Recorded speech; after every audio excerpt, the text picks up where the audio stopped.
গাজাতে যুক্তরাষ্ট্রে হামলা, ইসরায়েলের ভয়ঙ্কর ষড়যন্ত্র ফাঁস।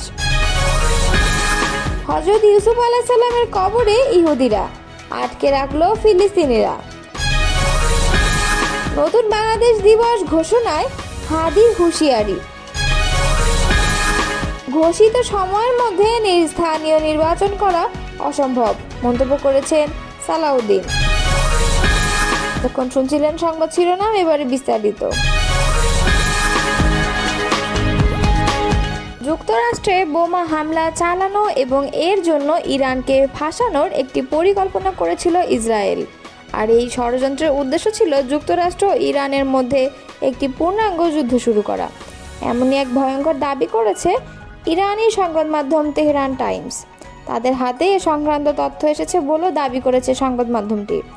তেহরান টাইমস বলছে, পরিকল্পনা ছিল যুক্তরাষ্ট্রের অভ্যন্তরে একটি ধ্বংসাত্মক ঘটনা ঘটানো এবং এতে ইরান জড়িত তা প্রমাণ করা, যাতে মার্কিন জনমতকে কাজে লাগানো এবং ইরানের বিরুদ্ধে সামরিক পদক্ষেপ নিতে প্ররোচনা দেওয়া যায়। ইরানি কর্তৃপক্ষ তার এক বন্ধু রাষ্ট্রের কাছ থেকে এমন ভয়ঙ্কর তথ্য পেয়ে ইসরায়েলি ষড়যন্ত্রের মুখোশ উন্মোচন করেছে দাবি করে সংবাদ মাধ্যমটি জানায়, সম্ভাব্য আক্রমণ সম্পর্কে জানতে পেরে ইরান মার্কিন কর্মকর্তাদের কাছে বার্তা পাঠায় এবং পরিকল্পিত বিস্ফোরণটি ঘটতে বাধা দেয়। উল্লেখ্য, গত 13 জুন বিনা উস্কানিতে ইরানের বিভিন্ন সামরিক, পারমাণবিক এবং বেসামরিক স্থাপনায় বিমান হামলা শুরু করে ইরান, যা পরবর্তীতে তেহরান ও তেল আবিবের মধ্যে 12 দিনের সংঘর্ষের রূপ নেয়। এতে কমপক্ষে 606 জন নিহত এবং 5332 জন আহত হন বলে জানিয়েছে ইরানের স্বাস্থ্য মন্ত্রণালয়। এদিকে জেরুজালেমের হিব্রু বিশ্ববিদ্যালয়ের প্রকাশিত পরিসংখ্যান অনুযায়ী জবাবে তেহরান ইসরায়েলের ওপর প্রতিশোধমূলক ক্ষেপণাস্ত্র ও ড্রোন হামলা চালিয়েছে, যার ফলে কমপক্ষে 29 জন নিহত এবং 3400 জনেরও বেশি আহত হয়েছে। 2 সপ্তাহের যুদ্ধে ইরানকে সমর্থন জানায় পাকিস্তান। পরে যুক্তরাষ্ট্রের মধ্যস্থতায় গত 24 জুন থেকে এই সংঘাত থেমে যায়।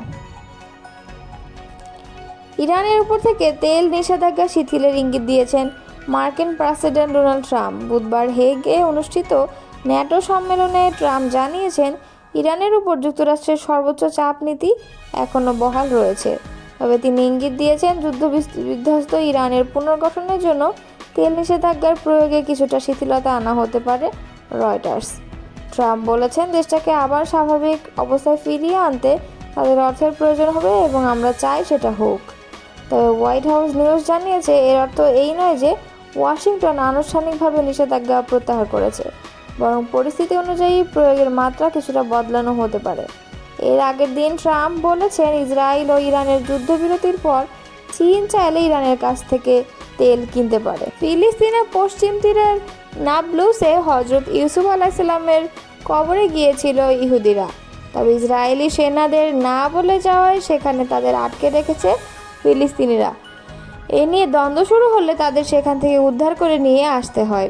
সংবাদ মাধ্যম টাইমস অব ইসরায়েল শুক্রবার ইসরায়েলি প্রতিরক্ষা বাহিনীর বরাতে জানিয়েছে, ইহুদিদের আরও কয়েকটি দল ইউসুফ আলাইহিস সালামের কবরে যেতে চেয়েছিল, কিন্তু নাবলুসে প্রবেশের আগেই তাদের আটকে দেওয়া হয়। বার্তা সংস্থা ওয়াল্লা জানিয়েছে, ইসরায়েলের ইহুদি এবং ফিলিস্তিনি মুসলিমদের মধ্যে পাথর ছোড়াছুড়ির ঘটনা ঘটে। ওই সময় বেশ কিছু ইসরায়েলি আহত হয়। ইসরায়েলি সেনাবাহিনী জানিয়েছে, তাদের উদ্ধার করে পুলিশের হাতে তুলে দেওয়া হয়। তবে অপর সংবাদ মাধ্যম ইসরায়েলি হাইম জানিয়েছে, ঘটনাস্থল থেকে প্রথমে ওই ইসরায়েলিদের উদ্ধার করে ফিলিস্তিন অথরিটি পুলিশ এবং এরপর তাদের ইসরায়েলি সেনাদের কাছে হস্তান্তর করা হয়। এদিকে হযরত ইউসুফ আলাইহিস সালামকে ইহুদিরা জ্যাকব নামে ডাকে। নাবলুসে যে কবরটিকে ইহুদিরা হযরত ইউসুফ আলাইহিস সালামের কবর মনে করে, সেটিকে কিছু মুসলিমরা অস্বীকার করেন। তারা বলে থাকেন, এখানে হযরত ইউসুফ নয়, এখানে 18 শতকের মুসলিম পণ্ডিত শেষ ইউসুফ দাওয়িকে সমাহিত করা হয়েছে। ছাত্র জনতার অভ্যুত্থানে আওয়ামী লীগ সরকার পতনের দিন 5 আগস্টকে জুলাই গণঅভ্যুত্থান দিবস এবং 8 আগস্টকে নতুন বাংলাদেশ দিবস ঘোষণা করেছে অন্তর্বর্তী সরকার। এতে আপত্তি জানিয়ে নিজের প্রতিক্রিয়া জানিয়েছেন ইনকিলাব মঞ্চের মুখপাত্র শরীফ ওসমান হাদি। শুক্রবার বিকালে ইনকিলাব মঞ্চের ফেসবুক পেজে একটি ফটো কার্ডে নিজের ছবির সঙ্গে একটি বক্তব্য তুলে ধরে তিনি এ প্রতিক্রিয়া জানান। বক্তব্যে হাদি হুঁশিয়ারি দিয়ে জানান, সরকার ৮ আগস্ট নতুন বাংলাদেশ দিবস পালন করলে আমরা সারা দেশে বিপ্লব বেহাত দিবস পালন করব। ছবিতে হাদির হাতে লাল কার্ড দেখা যায়। মনে করা হচ্ছে এটি সরকারের এমন সিদ্ধান্তের প্রতি লাল কার্ড প্রদর্শন। ছাত্র জনতার অভ্যুত্থানে আওয়ামী লীগ সরকার পতনের দিন ৫ আগস্টকে জুলাই গণ অভ্যুত্থান দিবস ঘোষণা করেছে অন্তর্বর্তী সরকার। আর আওয়ামী লীগ সরকার পতনের পর নোবেলজয়ী অধ্যাপক মোহাম্মদ ইউনূসের নেতৃত্বাধীন অন্তর্বর্তী সরকারের গঠনের দিনটিকে নতুন বাংলাদেশ দিবস হিসেবে ঘোষণা করেছে সরকার। এছাড়া গণ আন্দোলন চলাকালে রংপুরে পুলিশের গুলিতে আবু সাঈদের নিহত হওয়ার দিন ১৬ জুলাইকে শহীদ আবু সাঈদ দিবস ঘোষণা করা হয়েছে। বুধবার মন্ত্রিপরিষদ বিভাগ থেকে এ সংক্রান্ত পরিপত্র জারি করা হয়েছে বলে সরকারের এক তথ্য বিবরণীতে জানানো হয়েছে। তথ্য বিবরণীতে বলা হয়েছে, প্রতি বছর যথাযথভাবে এ ৩ দিবস প্রতিপালন করতে সংশ্লিষ্ট সব মন্ত্রণালয়, বিভাগ ও সংস্থাকে অনুরোধ করা হয়েছে। ৫ আগস্ট জুলাই গণঅভ্যুত্থান দিবস ক শ্রেণীভুক্ত এবং অপর দুটি দিবস খ শ্রেণীভুক্ত করা হয়েছে বলে তথ্য বিবরণীতে জানানো হয়েছে। বিএনপি স্থায়ী কমিটির সদস্য সালাউদ্দিন আহমদ বলেছেন, জাতীয় নির্বাচনের ব্যাপারে সব দলই একমত। যদি তাই হয় তবে এই ঘোষিত সময়ের মধ্যে স্থানীয় নির্বাচন করা অসম্ভব। শুক্রবার বিকেলে রাজধানীর গুলশানে নিজ বাসায় সাংবাদিকদের সঙ্গে মতবিনিময়ে তিনি কথা জানান। সালাউদ্দিন আহমদ বলেন, স্থানীয় সরকার নির্বাচন হয় কোনো সুযোগ নেই। জাতীয় নির্বাচনের জন্যই এতদিনের সংগ্রাম, স্থানীয় নির্বাচনের জন্য না। ইসির প্রধান কাজ জাতীয় নির্বাচন আয়োজন করা।